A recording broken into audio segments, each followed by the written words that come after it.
কত সেজদা আমরা ছাড়িয়ে দিতেছি। শয়তান মরদুদ যখন ফেরেশতাদের উস্তাদ ছিল, মুআল্লিমুল মালায়েকা ছিল, যখন তিনি আবেদ ছিল, তামাম দুনিয়ার এমন কোন জায়গা নাই আজাদিলের সেজদা পড়ে নাই। আল্লাহ এত বড় আলেম, এত বড় আবেদ, এত বড় আরেফ, কিন্তু একটা সেজদা না করার কারণে আমার মাওলা রহমত থেকে দূরে সরিয়ে গেছে, রহমত থেকে বিতাড়িত হয়ে গেছে। মাত্র একটা সেজদা করে নাই, একটা সেজদা করার হুকুম করছিল আমার মাওলা, সে সেজদা করে নাই, এজন্য রহমত থেকে বিতাড়িত হয়ে গেছে। আজকে তার ভালো করে চিন্তা করিয়া দেখেন, আমি আর আপনি দৈনিক কত সেজদা ছাড়িয়া দিতে আসি।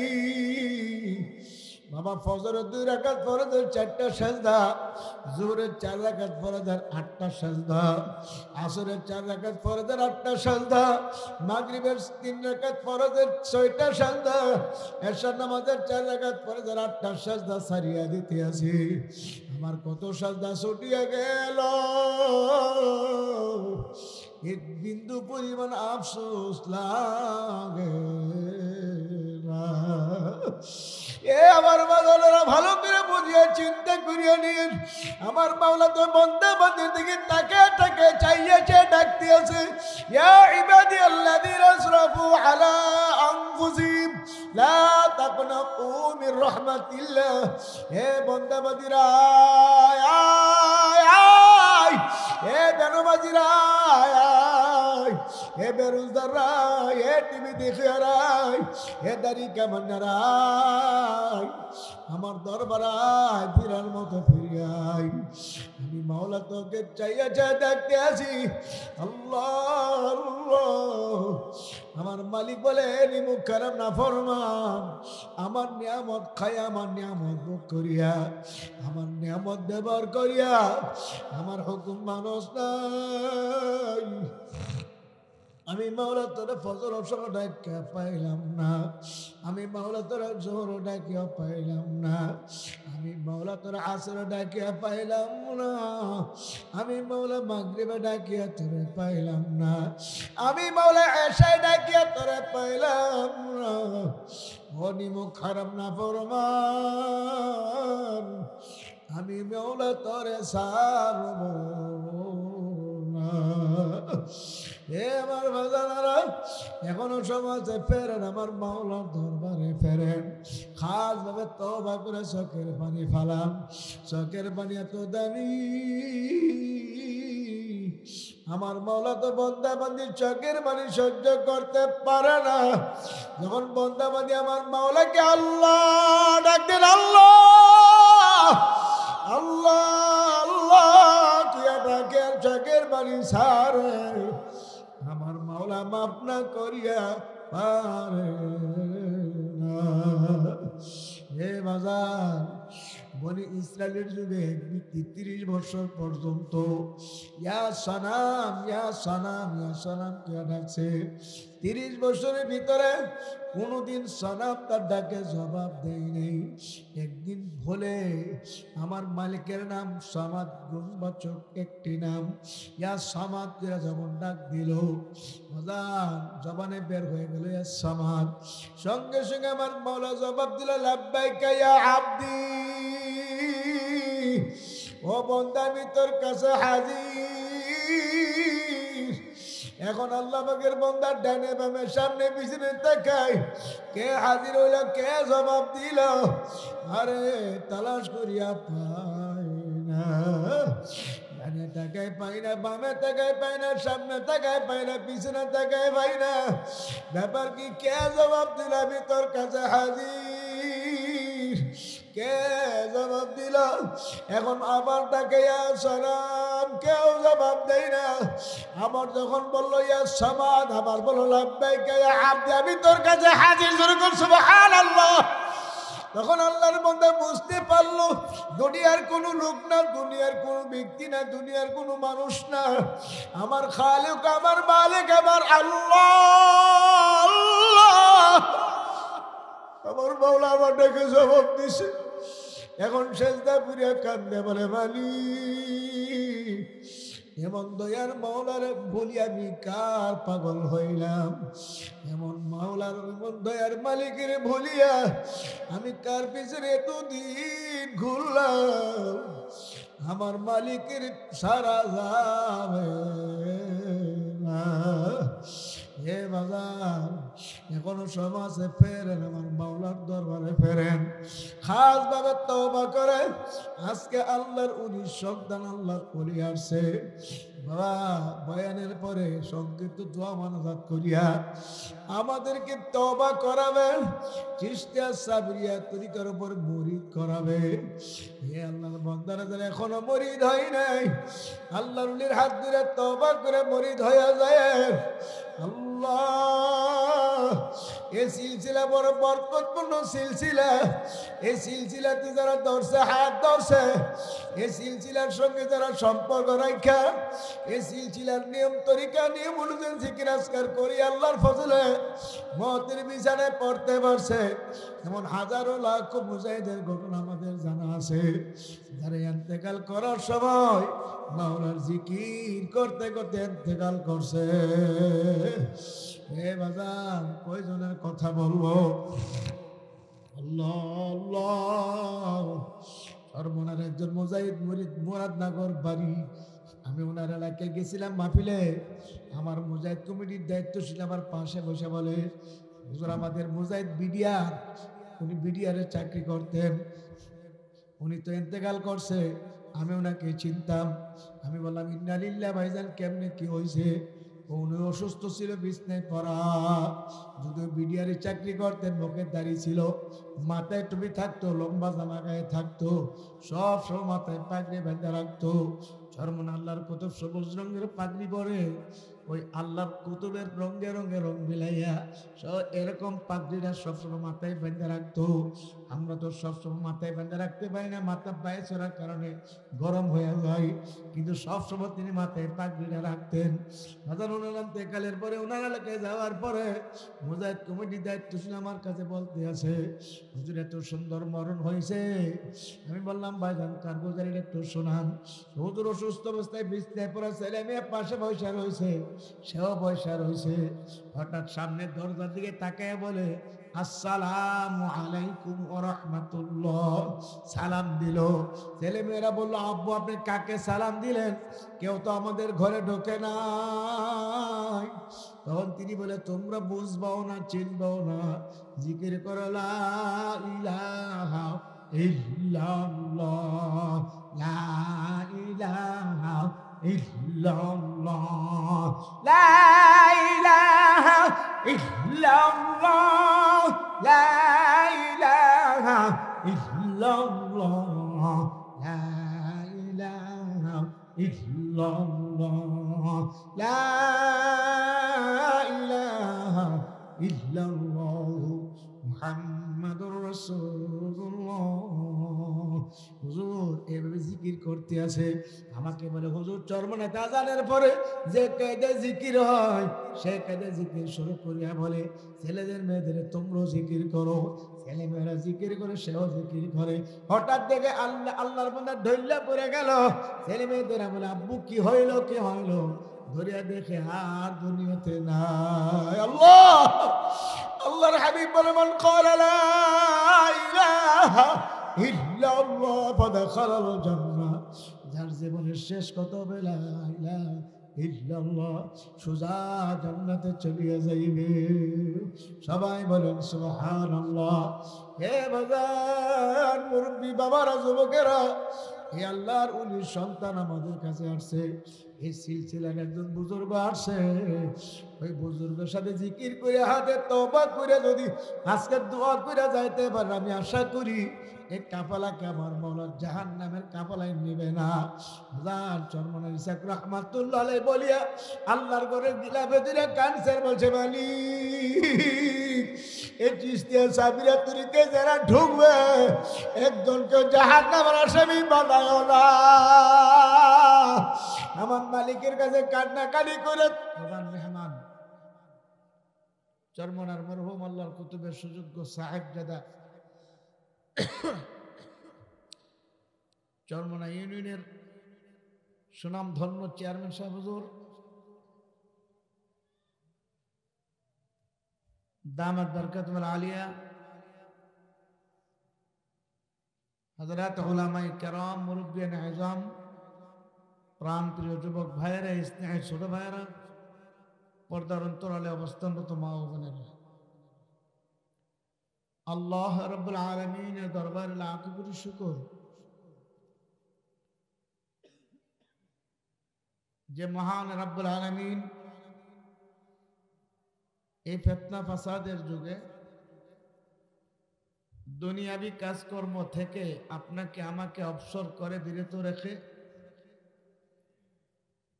আজকের মাহফিলে এশার নামাজের পরের অধিবেশনে আমাদেরকে বসার তৌফিক দান করেছেন। শুকরিয়া তান সবাই বলি আলহামদুলিল্লাহ। মাগরিবের পর থেকে মুআজ্জাজ উলামায়ে কেরাম বয়ান করে আসছেন। আমার পরে হযরত উলামায়ে কেরাম বয়ান করবেন, জিকির করাবেন। জিকির যখন আল্লাহ আল্লাহ জিকির হবে তখনই আজকের প্রধান অতিথি, প্রধান মেহমান আমাদের উদ্দেশ্যে গুরুত্বপূর্ণ নসিহত পেশ করবেন ইনশাআল্লাহ।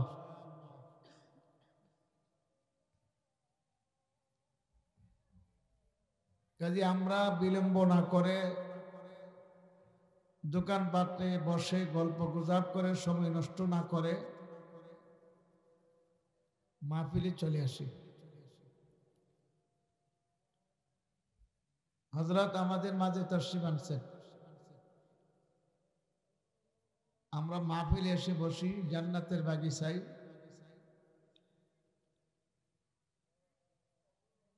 অসংখ্য অগণিত ফেরেশতাদের সাথে, মুমিনদের সাথে বসি। আল্লাহর কুতুব বলতেন, বাবা ফিতনা ফাসাদের যুগে হক্কানি আলেমের বয়ান শুনতে যদি আসো, শুরু থেকে শেষ পর্যন্ত বয়ান শুনে আখেরি মোনাজাতের পরে বিদায় হও, প্রত্যেকের আমল নামে 50 লক্ষ নেকি এর কমে জমাই হইতে পারে না। আল্লাহু ইউযাইফু লিমান ইয়াশা। মাওলাই কারীম বলেন, বান্দা বান্দি 50 লক্ষ কেন, আমি আল্লাহ ইচ্ছা করলে 50 কোটি নেক জমা করে দিতে পারি। নেক দেওয়ার মালিক কে? আল্লাহ। দোয়া করি মাওলাই কারীম আপনি আমাদের খালি জায়গাগুলো নেকের দ্বারা পরিপূর্ণ করে দেন, সবাই বলেন আল্লাহুম্মা আমিন। এত নেক হবে, তারপর অনেকে আসে না, দিনই আলোচনা শুনতে আগ্রহী না, অথচ চাষটলে, দোকানে, টিভির সামনে লোকের অভাব নাই। গুনার কাজে মানুষ এমন ভাবে রওনা করছে, গুনাহ করার প্রতিযোগিতায় নেমে গেছে। কার আগে কে বেশি গুনাহ করে জাহান্নামে যাবে, যেরকম নাউজুবিল্লাহ। চরমনার থেকে বুজুর্গ আল্লাহর এক ওলি, ইবনে ওলি সেমন্তঘর চলে আসছেন। চরমনার আল্লাহর কুতুবের সাহেবজাদা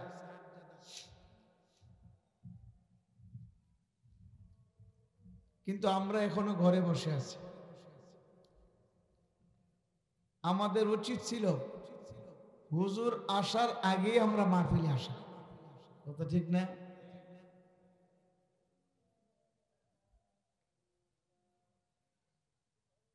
এই সেমন্ত ঘরে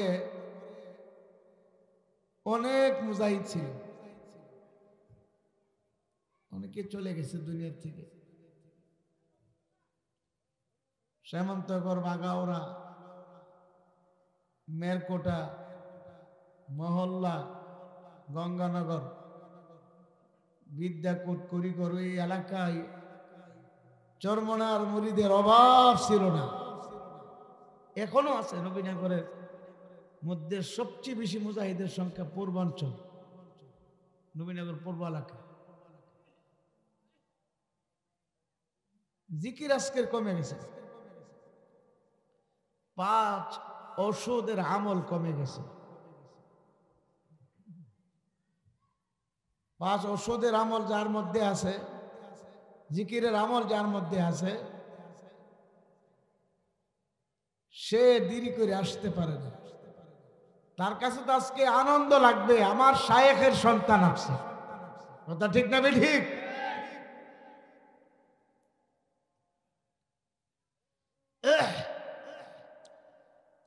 ফানাফি শায়েখ,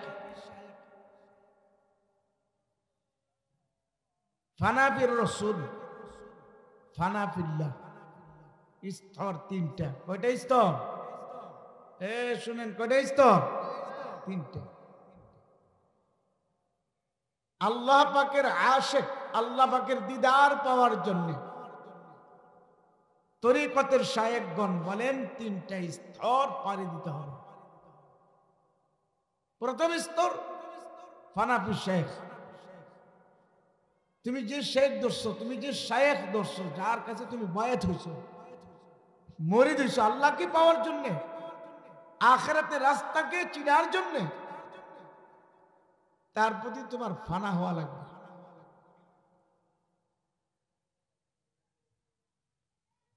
সে যদি শরীয়তের খালাফ কোনো হুকুম না দেয়, তাহলে সমস্ত কথা তোমার মানতে হবে, ঠিক না? শায়েখের প্রতি তোমার মহব্বত থাকতে হবে। আমরা দেখছি মহব্বত কাকে বলে।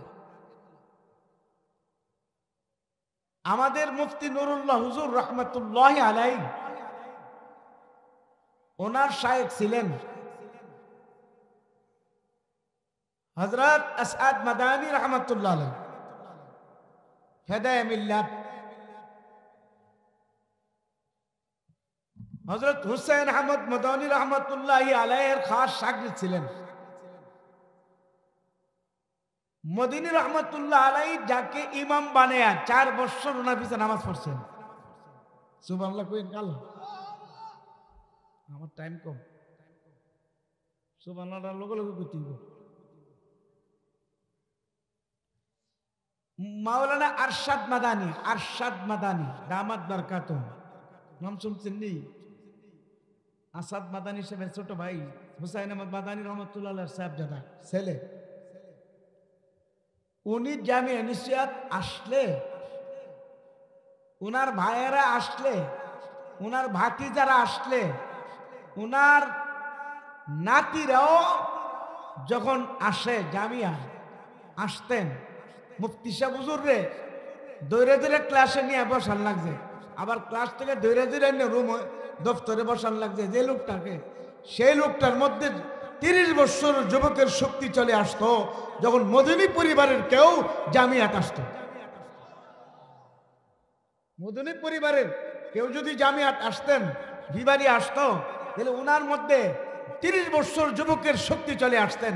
আমরা দেখছি হযরত আরশাদ মাদানী দামাত বরকাতুহ জামিয়াত আসছেন, উনি মিম্বরে দিয়ে একটি কথা বলবেন, ছাত্ররা ভরপুর মসজিদে, হুজুরে আগে আগে দিয়া লাঠি কই বেন্দা কই কিচ্ছু নাই, নিজে নিজে আগে আগে হাইটা, ভাই পথ দৌ রাস্তা করো রাস্তা করো, কেউ হাত দিবা না, মুসাফা করবা না, এরকম ভাবে যে হুজুর হাতটা দিয়া রাস্তা করছে, আমার চোখের দেখা আমার মনে হয়েছে 30 বছরের যুবক হাঁটতেছে। ওনার মধ্যে জজবা, এ হালত, এ শক্তি কিভাবে আসলো? ফানাফি শায়েখ, ওনার শায়েখের আওলাদ আসছে, এই জন্য ওনার মধ্যে আল্লাহ রুহানি ফায়েজের দ্বারা তখন শক্তি বাড়িয়ে দিচ্ছে। আর আমার শায়েখ, আমার হযরত ওয়ালা আমিরুল মুজাহিদিন, যাকে সারা দেশের মানুষ কুতুব বলতেন, চরমানার কুতুব বলতেন, সে চরমানার কুতুবের আওলাদ চলে আসছে। আমরা যারা ঘরে বসে আছি ফায়েজ আর বরকত পাবো? আমি আপনাদেরকে জিজ্ঞাসা করি, আজকে শ্যামন্তনগর বাগরহত্র এলাকার জন্য যারা মোমেন চরমনায় যাওয়া আশা করে, তাদের কি আনন্দের বিষয় না? খুশির বিষয় না? তাহলে বসে থাকার কোনো অবকাশ নাই, জলদি চলে আসে। ওই যে ঘটনাটা বলতেছিলাম মনে হচ্ছিল, আরশাদ মাদানী দামাত বারকাতুহুম গাড়ির থেকে নামিয়া দফতরে বসছে, দফতরে নিয়ে একজন জুতারি রাখছে। এই জুতাটি রে মুফতি সাহেব হুজুর রহমাতুল্লাহ আলাইহি জুতাটি হাতে লিয়া আইনা মসজিদের গিরির সামনে, মাদ্রাসার গিরির সামনে আইনা জুতাটি হুজুর রাখছে। আরশাদ মাদানী জুতা পায়ে পরে নাই, জুতা পায়ে পরে নাই, জুতা সারা পায়ে হাইটা গাড়ি ধরছে। একজন বলতেছে হযরত জুতা নিহি নিহি জুতা পরব না। আজকে জুতার মধ্যে এমন এক লোকের হাত লাগছে যে লোক আমার আব্বার ইমাম আছে, এই জুতা আমি পরব না। माना करे को मिटा दो अपने हंसते को अगर कुछ मर्तबा चाहो के दाना खाक में मिलकर गोले गुलजार होता है। निजेरे मिठाई दिसे, निजेरे मिठाई दिसे। যারা যেভাবে নিজেকে মিঠাইতে পারবে আল্লাহ তাকে সেইভাবে আল্লাহ দুনিয়াতে চমকাই দিবে। যত বুজুর্গ আল্লাহ ওয়ালা দুনিয়াতে ছিল আছে, ওনাদের জীবনী তালাশ করেন, ওনাদের জীবনী দেখেন, ওনারা কিভাবে নিজের নিজে মিটাইছে। মিঠাইয়া দিতে অভিমান করা যাবে না। অনেকে হয়তো অভিমান করে, আমার দাওয়াত দিছে যেতাম, আরে ভাই পোস্টারিং হয়েছে, লেফলেট করা হয়েছে, মাইকিং হয়েছে, দাওয়াত দিছে না, কথা কই না। এ হাবিজ হুজুর রহমাতুল্লাহ আলাইহির একটা কথা, ওনার নাতি হাবিবুল্লাহ মিয়াজি দামাত বরকাতুমের মুখে শুনছি। হাবিজ হুজুর নাতি বলছে যে একদিন এক মাহফিলে হাবিজ হুজুর গিয়ে হাজির। সুবহানাল্লাহ কইতেন না? মাহফিল কর্তৃপক্ষ তো হুজুরের দিকটা হতভম্ব হয়ে গেছে না। আরে হুজুর তোমরা দাওয়াত দিছে না, পোস্টারের নাম নাই, হুজুর দিয়ে হাজির হয়েছে। এরা করে আশ্চর্য হয়েছে। এখন হুজুরের কি ইজ্জত করুন, কেমনি কিতা করতাম, কোনক্ষণ হুজুরকে মিয়া দাওয়াত দিছো না, আমারে আমি দাওয়াত পাইতে আইছি, তোমরা লেখছো না। আরো বহু ওলামায়ে কেরাম তশরিফ আনবেন, লেখছো নি? বলে হ্যাঁ।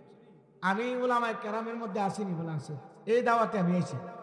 সুবহানাল্লাহ, আল্লাহু আকবার। এই লোক এখন আছে? হ্যাঁ, আমাদের বিবারিয়া জামিয়া নুসিয়ার মুহাদ্দিস, আমাদের উস্তাদ, হাজার হাজার আলেমের উস্তাদ, হাজার হাজার আলেমের উস্তাদ, আমার নামে মাওলানা আব্দুল মালিক সাহেব হুজুর, বাবা হুজুর, আমাদের বিবারিয়ার ছাত্ররা ওনাকে বাবা হুজুর ডাকতেন। আল্লাহ হুজুর অসুস্থ, হায়াতে বরকত দেন, বলেন না আমিন। এই বাবা হুজুর আব্দুল মালিক সাহেব দামাত বরকাতুহুম, উনি কোন মাহফিলের দাওয়াতের অপেক্ষা করছে না, মাইকিংটা শুনলি চলছে যে অমুক গ্রামে মাহফিল হইব, ওখানে মাহফিল হইব, মাগরিবের আগে গিয়ে হাজির। কথা ঠিক নেই, মাগরিবের আগে হাজির। দাওয়াত দিছে না দিছে, পোস্টারের নাম দিছে না দিছে, এটা নাই। দাওয়াত দিবার আগে আসরও পড়ছে, কোন সময় আসর নামাজ, একদিনে 5টা 7টা 10টা মাহফিলও হাজির হয়েছে। আর হাফেজুল হাদিস বললো চলে, শুধু হাদিস পড়তো, শুধু হাদিস পড়তো আর তর্জমা করতো, হাদিস পড়তো তর্জমা করতো, ঠিক না? মুফতি সাহেব হুজুর রহমাতুল্লাহ আলাইহি বয়ান করলে ওনার পাশে বসে রাখছে। মুফতি সাহেব হুজুর কইতো এই হাদিসটা না কেমনে, হুজুর হাদিসটা পড়তেন। মুফতি সাহেব হুজুর জিগাইতো আব্দুল মালিক সাহেবকে, হে হুজুর হাদিসটা না কেমনে, বলে এমনি, ঠাস ঠাস ঠাস ঠাস হাদিস কইলে তো। সুবহানাল্লাহ, বড় দাম দিছে না, বড় ফিরে আইছে।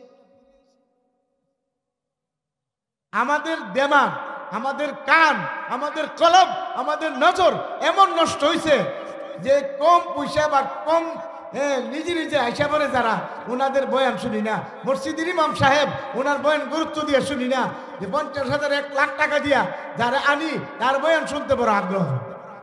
কথা কই না ঠিক না বেটি? ইমাম সাহেব বয়ান করলে ভাল লাগে না, আসর পরে ইমাম বয়ান করে মজা লাগে না, মাগরিবের পরে স্থানীয় এলাকার গ্রামের বক্তা গ্রামের আলেম বয়ান করে মজা লাগে না। কেন লাগে না? বাড়ির, আরে ভাই বাড়ির রে, কোরআন হাদিস তো তোমার বাড়ির না। কথা কই না, কোরআন হাদিস তোমার বাড়ি, কোরআন আল্লাহ পাকের না, হাদিস নবীজির না। তোমার ইমাম তোমার বাড়ির, তোমার বাড়ির, তোমার গ্রামের আলেম যে বয়ানটি করতেছে তোমার বাড়ির বয়ান করতেছে নাকি কোরআন হাদিসের আলোচনা? গুরুত্ব দেয় না, ঠিক না? আর রাত্রে 12টা 1টা পর্যন্ত মাহফিল না হইলে আমরা মাহফিলই মনে করি না। আর আমাদের বুজুর্গানে দিনে দেখছি বড় হুজুর রহমাতুল্লাহ আলাইহি মাগরিবের পরে সূরা হাশরের শেষ 3 আয়াত তেলাওয়াত হইতো, এরপরে হুজুর তাফসীরে বসতেন, এশারের আযান দিলে দোয়া মনোযোগ করে তাফসীর শেষ। ঠিক নেই? আর এখন 1টার আগে বয়ান শেষ করলে মাহফিল, আমি এক মাহফিলে গেছি 11:30 মাহফিল শেষ করছি, দীক্ষা লেগেছে কাকাজ্জা অত তাকদা দোয়া করে লেছে 2টা বাজছে না। কিতা হলিও কিতা লে তোমরা গরু গরু দিতেছে হুজুর তাক দোয়া হয়েছে কেন? ওই 1টা 1:30 পর্যন্ত ইডি যারা করেনি একটাও নামাজ পড়ে না। কথা কই না ঠিক না ঠিক? একটাও নামাজ পড়ে না। আর যারা নামাজি তারা মনে করে আলহামদুলিল্লাহ ভালো হয়েছে, ফজর নামাজটা জামাতে জীবন করতে পারি। কথা ঠিক না? মাহফিল তিনলে নামাজি বেললে, কথা কয় না কিসে? নামাজের জন্য না। এখন মাহফিলের দ্বারা দেখা গেছে নামাজি নামাজ ছেড়ে দেন লাগে, ফজরের সময় আকুয়া বইরা ঘুমা, কেডা দেখতে তুমি খবর থাকে না। এই জন্য আমার ভাইয়েরা, চরমনার মরহুম আল্লাহর কুতুব 10টার উপরে মাহফিল নিতে দিছে না, ঠিক নেই? 10টা সর্বোচ্চ 10:30, এরপর আমি দেখছি না। মাহফিল শেষ, মানুষ গিয়ে বাড়িতে খাইবে ঘুমাবে, ফজর নামাজ পড়া লাগবে। এমনও লোক আছে তাহাজ্জুদ পর্যন্ত পড়ে। আল্লাহর কুতুব বলতেন, বাবা এত রাত্রে মাহফিল করে মানুষকে আটকে রাখো, একটা নামাজি লোক যদি নামাজ ছাড়িয়া দেয় তার নামাজ কাজা হয়ে যায়, এটার জিম্মাদারি কে নিবে? তুমি নিতে পারবা কিনা?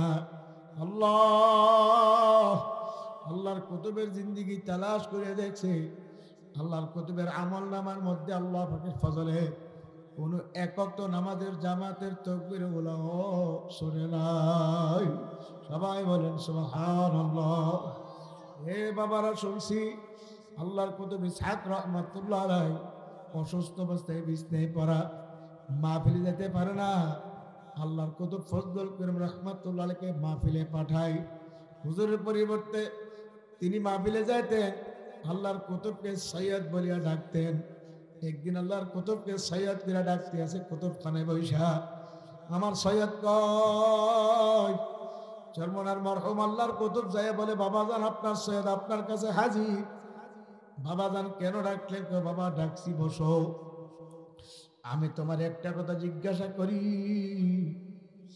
আমি অসুস্থ হওয়ার কারণে আমার মাহফিলে তো তুমি যাও, বাবা লঞ্চে যাও, স্টিমারে যাও, মাইক্রোতে যাও, গাড়িতে যাও, বাসে যাও, বাবারে তুমি সাইকেলে যাও, মোটর সাইকেল, যেভাবে তুমি মাহফিলে যাও, যাইতে আসতে কোনোদিন তোমার কোনো নামাজ কাজা হয়েছে কিনা?